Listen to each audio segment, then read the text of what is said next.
If you are a fair credit borrower, there are a few things I want you to really pay attention to this year. Whether you are applying for credit cards or applying for loans or applying for lines of credit, you always have to have a few things that are good to know.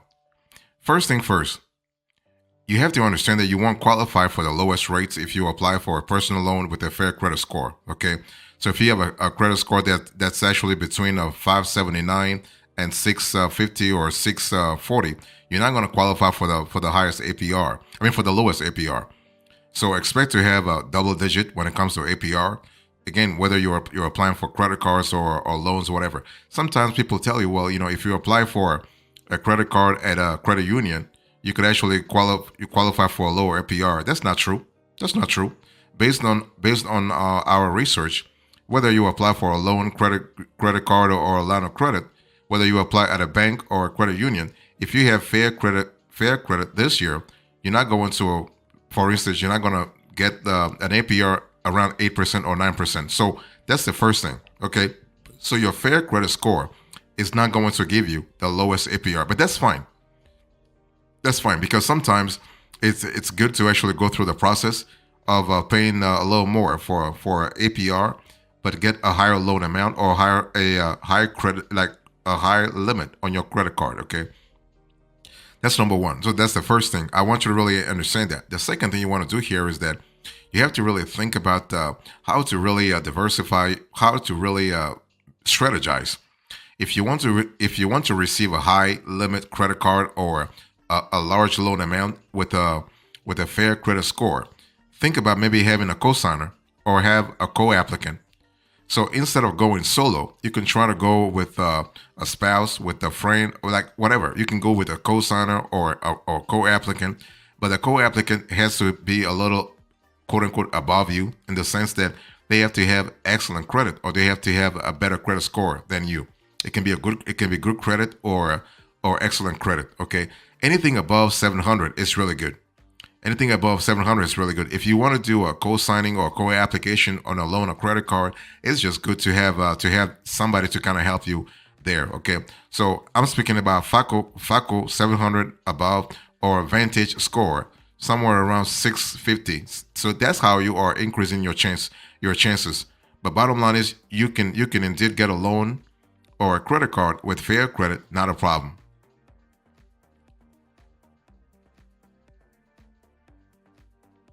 The thing is that when it comes to the APR or when it comes to the loan amount or let's say the credit card limits, you have to understand that when you have fair credit, not only the APR will go up, but you have to prove to the lender that you are in a possibility to actually you can repay the loan.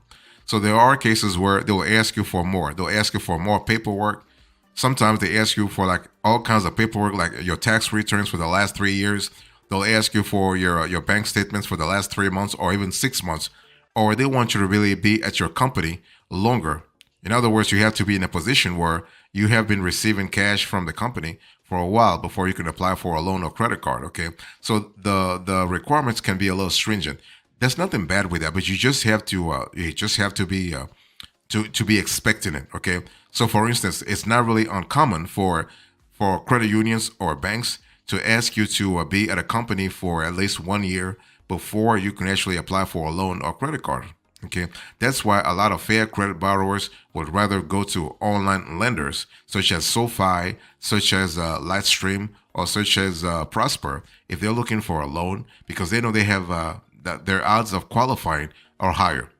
Oh, by the way, speaking about the online lenders, don't forget that when it comes to loans or credit cards, if you are especially loans, if you are a fair credit borrower, don't just limit your options when it comes to a lender.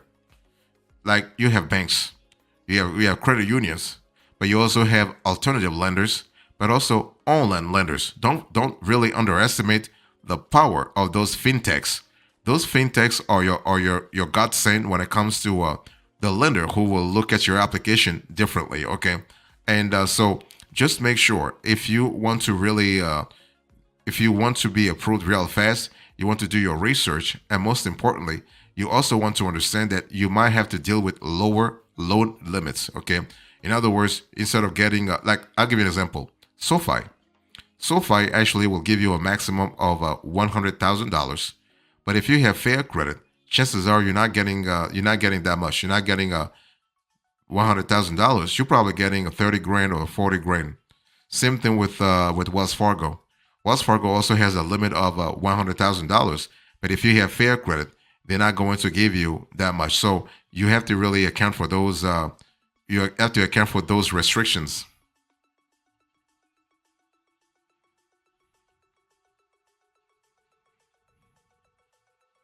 So here is something that's really good to know. One thing you want to do here is that if you are a fair credit borrower and you are trying to get a, let's say, a loan or a credit card or a line of credit, it's important to always start with assessing your needs. What I'm trying to say here is that you want to determine how much you can afford to borrow. I mean, I know you probably have a FICO score of let's say 600, right? But you want to borrow $50,000. I get that, but the question is, can you afford to repay whatever you have to repay every single month if you borrow $50,000? Don't forget when it comes to the loan repayments, you also have to add the estimated origination fees to your loan amounts if you need to take home a specific amount of cash. Okay, because what happens here is that lenders typically deduct the origination fee when funding your loans. Okay, so you always want to start with assessing your needs. You always want to know whether or not you are producing enough cash inflow to be able to really afford the payments. Anyway, if you don't do that homework, the lender will do it for you. So it's just better that you do it yourself so you have a clear idea what to expect before the lender goes into the same calculus for you. That's the first thing. You want to assess your needs. Next, you want to check your credit. Okay. Maybe you telling me that you have fair credit. The question is, are you sure you have fair credit? What if your credit in the meantime went up or down? What if something happens? What if you had a hard pull? What if you are able to get a derogatory mark off your credit, and then all of a sudden your credit shot up big time?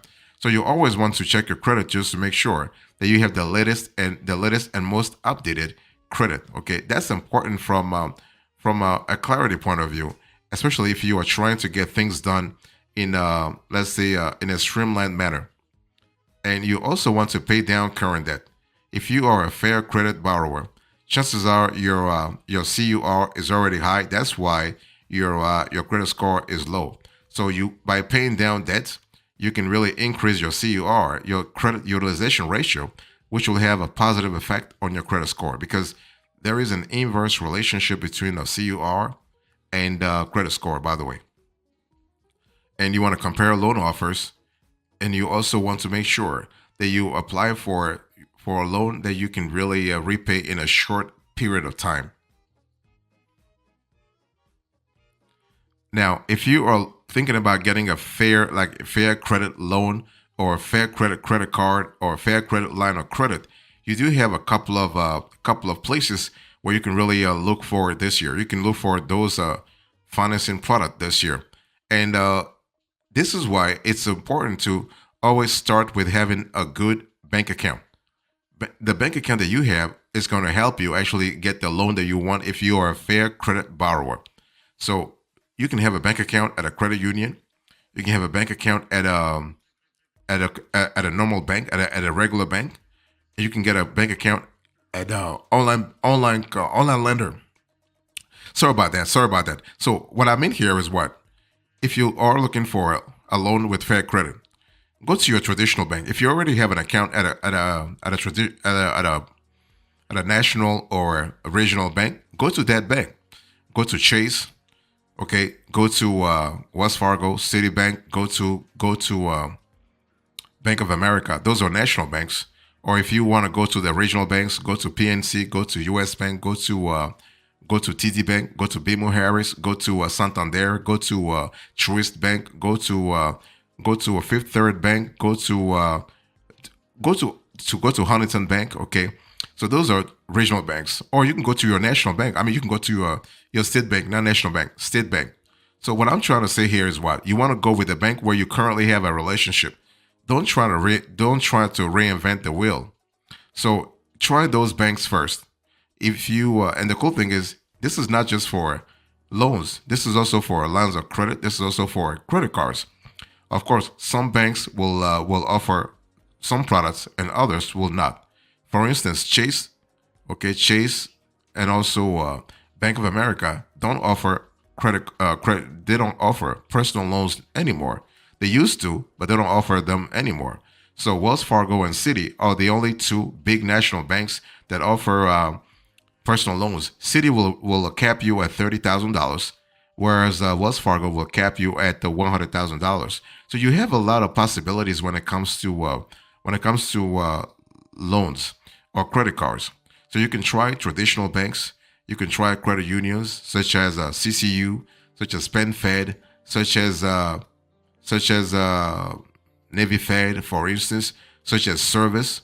Okay, you have a lot of players. You also have online lenders, and finally, you also have peer-to-peer marketplaces, peer-to-peer lenders. So, if you are a fair credit borrower, how do you decide if a credit card or loan is right for you? One thing for sure, you have to understand that you don't get a loan for all kinds of expenses. Okay, you got to get a loan for the specific. This you got to get a loan strategically, and you got to have you got to have the mindset of repaying the loan before you even get it. In other words, you got to have the cash inflow that's already there for you to really go get the loan and then pay it. Okay, and this is the same thing for a credit card, because credit card you have to pay the whatever you charge on the card every month. Okay, either in full or partially. But what I want to say here is that a personal loan makes sense if it helps you accomplish a financial goal. Since a fair credit score will not get you the lowest rate, it's important to understand how it will help or potentially hurt your money situation.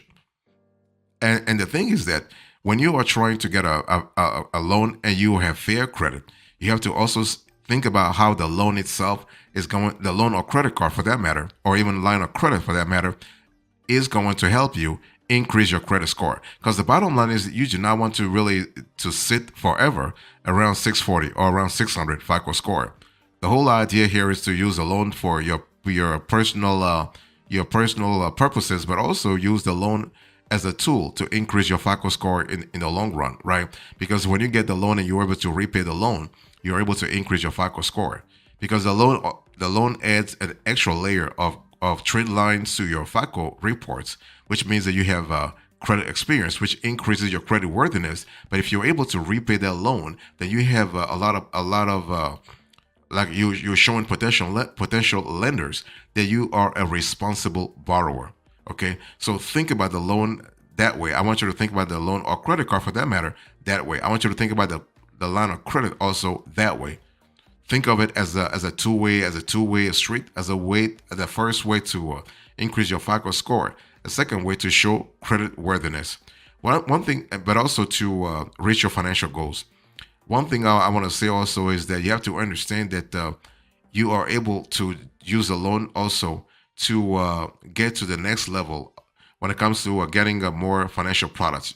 For instance, you can try to use a loan to consolidate high interest rate credit card, whereas so that you can really have a one payment and you can actually apply for another credit card. Okay, that way. So that's kind of cool.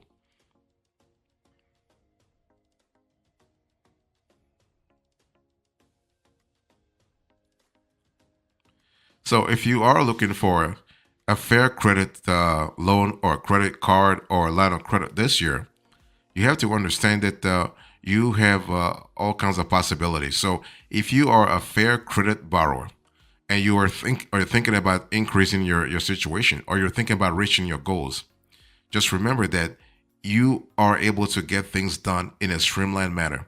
For example, have you thought about a salary advance? Maybe your lender will give you a salary advance. And this is cool because this doesn't touch your credit score. This doesn't touch your this doesn't trigger a hard pull. If you get a salary advance, your employer is not going to report the advance to credit bureaus. They're not going to contact Experian, Equifax, or TransUnion to let them know that they have a loan out for you. No. So a salary advance is not really a loan per se. But see, the thing is, a salary advance is actually for smaller loan amounts. So you can actually get a salary advance from your employer, but also from so-called the early payday apps. So there are apps right now on the market that will really work with you by advancing smaller salary amounts to you, usually $300 to $500. Okay, so those are not big amounts, but hey, listen, if you don't need that much money, maybe go for a salary advance, or you can also try one thing, and that's a home equity loan, or you can try a HELOC. HELOC stands for a home equity line of credit, and so you can really just tap into the equity that your house has already accumulated over several years, and you can tap into that assets and use the funds you can use the funds to do whatever you have to do. So that's important. That gives you flexibility, okay? And also, you can think about credit cards. So if you want to really, if you say, I don't need a fair credit loans, I want to go with a credit card. Just make sure that you get a credit card that gives you a long intro APR. If you have a credit card that gives you 18 months or 24 months of interest-free purchases and balance transfers, that's really good. You are able to really to streamline your finances. So, bottom line here is what? If you are a fair credit borrower, you have to really understand that you are able to get the funds that you want either on a personal loan, on a personal line of credit, or on a credit card. But you have to really do your research first, okay? Don't just go out there as if you were like a king or queen on the market and really hoping that you will get the best terms and conditions. You're not going to get those, okay? If you have fair credit, you're not seen as quote unquote wonderful applicants vis-a-vis the lenders. The lenders don't really think of you that way. You are just one of many one of millions of fair credit borrowers, which means you have to do your homework. Okay, doing homework means what? You have to really go for those lenders for personal loans, for instance. You want to go for those lenders that are offering a soft pull. That way, you do not really risk again another credit score and another hard pull. So you go with those lenders. You can pick maybe two or three and see how much they could really qualify you for, or how much they could qualify you for. And if you were to go with a credit card, you also want to go for a credit card issuer that has the soft pull process. For instance, you have PenFed. PenFed is a credit union that offers also a soft pull process, so you can see how much you can qualify for even before applying. So that's really good. So you always want to prioritize actually a soft pull process. You also want to prioritize your current financial situation, how much you can play, how much you can pay, not play, how much you can pay, okay, and whether or not that payment is sustainable in the long run. So that's the kind of mental calculation I want you to really do before you get the funds, okay? And if you do that, you are able to get the high interest. You can get a high credit limit credit card or a large loan amount, even if you have a fair credit. So, as a coda into this conversation, I spoke to you about how to apply for a credit card or get a loan with fair credit. I give you what's good to know and what's really actually good to do. Thank you so much. God bless you. I will see you next time. Until then, remember, stay marvelous.